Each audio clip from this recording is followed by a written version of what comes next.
अब चलते हैं रिटन वर्ड में नेक्स्ट पॉइंट की ओर और वो है गुड हैंड राइटिंग। इस पॉइंट में मैं आपको एक सच बताना चाहता हूँ कि मेरी भी हैंड राइटिंग इतनी बढ़िया नहीं है, लेकिन अगर आप राइटिंग थ्रू किसी को कोई ज़रूरी बात कहने जा रहे हैं और आपको लग रहा है कि वो बात उस इंसान के द्वारा पढ़ी जानी बहुत ज़रूरी है और आपको पता है कि आपकी हैंड राइटिंग अच्छी नहीं है, तो कोशिश करें कि फिर उसे कंप्यूटर के द्वारा टाइप कर लें। और अगर आप कंप्यूटर पे नहीं टाइप करना चाहते तो कोशिश करें कि फिर उस राइटिंग को बिल्कुल प्यार से धीरे धीरे करें, ताकि आपका जो रीडर उस राइटिंग को पढ़ने जा रहा है वो उस राइटिंग को अच्छे तरीके से समझ सके कि आपने क्या लिखा है। और अगर आपके बच्चे स्कूल में पढ़ते हैं तो कोशिश करें कि उनकी हैंड राइटिंग की तरफ जरूर ध्यान दें, क्योंकि जिस बात का लॉस हमें आज हो रहा है वो हमारे बच्चों को ना हो।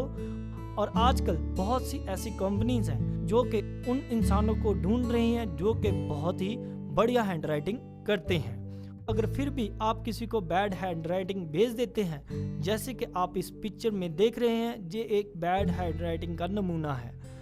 और अगर हम इस राइटिंग को पढ़ना शुरू करें तो मेरे मुताबिक तो इस राइटिंग को पढ़ते पढ़ते ही आपका सर दर्द होना शुरू हो जाएगा और या फिर आप इस राइटिंग को पढ़ेंगे ही नहीं। और अगर वो राइटिंग आप अपने बॉस को लिख रहे हैं तो हो सकता है कि आपके मोबाइल पे रिंग बज जाए और उस मोबाइल पे रिंग बजने के कारण हो सकता है कि आपके जॉब की भी लास्ट रिंग बज जाए। लेकिन हम ऐसा नहीं होने देंगे, क्योंकि अब आपको उन बातों का पता लग चुका है जो आपने नहीं करनी। तो हमेशा राइटिंग करते दौरान एक बेहतर हैंड राइटिंग का ही इस्तेमाल करें और या फिर उसे कंप्यूटर के द्वारा टाइप कर लें। अब हम रिटन वर्ड में जानेंगे ग्रामर, स्पेलिंग एंड पंक्चुएशन के बारे में। जैसे कि हम स्पोकन वर्ड में आपको पहले ही बता चुके हैं कि ग्रामर का सही होना हमारे लिए कितना ज़्यादा जरूरी है, चाहे वो स्पीकिंग हो और चाहे राइटिंग। सो हमेशा राइटिंग या स्पीकिंग करते दौरान अपने ग्रामर पर जरूर ध्यान दें। और हमेशा कोई राइटिंग या किसी को मैसेज टाइप करते दौरान हमेशा स्पेलिंग को भी जरूर अच्छे तरीके से चेक कर लें। मैं आपको एक छोटी सी एग्जाम्पल के थ्रू बताना चाहता हूँ कि कैसे एक स्पेलिंग की छोटी सी मिस्टेक हमारी लाइफ में एक टेंशन क्रिएट कर देती है।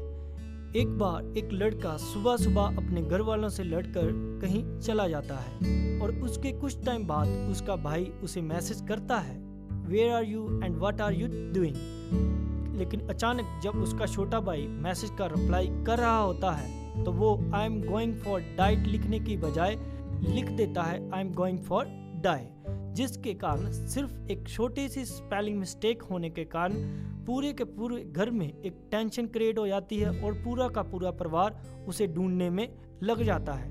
लेकिन वो बड़ा भाई उसे कॉल करने की भी कोशिश करता है, लेकिन छोटे भाई का मोबाइल स्विच ऑफ होने के कारण वो उसे कॉल नहीं कर पाता, जिसके कारण एक घर में पूरी टेंशन क्रिएट हो जाती है। सो कभी भी किसी को कोई मैसेज सेंड करते दौरान या फिर कोई राइटिंग करते दौरान स्पेलिंग मिस्टेक को अच्छी तरीके से चेक कर लें, क्योंकि एक स्पेलिंग मिस्टेक होने से कई बार जिंदगी में बहुत बड़ी बड़ी टेंशन क्रिएट हो जाती है। और राइटिंग में हम आपको बताना चाहते हैं कि स्पेलिंग ठीक होने के साथ साथ उसकी ग्रामर और पंक्चुएशन भी बिल्कुल सही तरीके से होने चाहिए।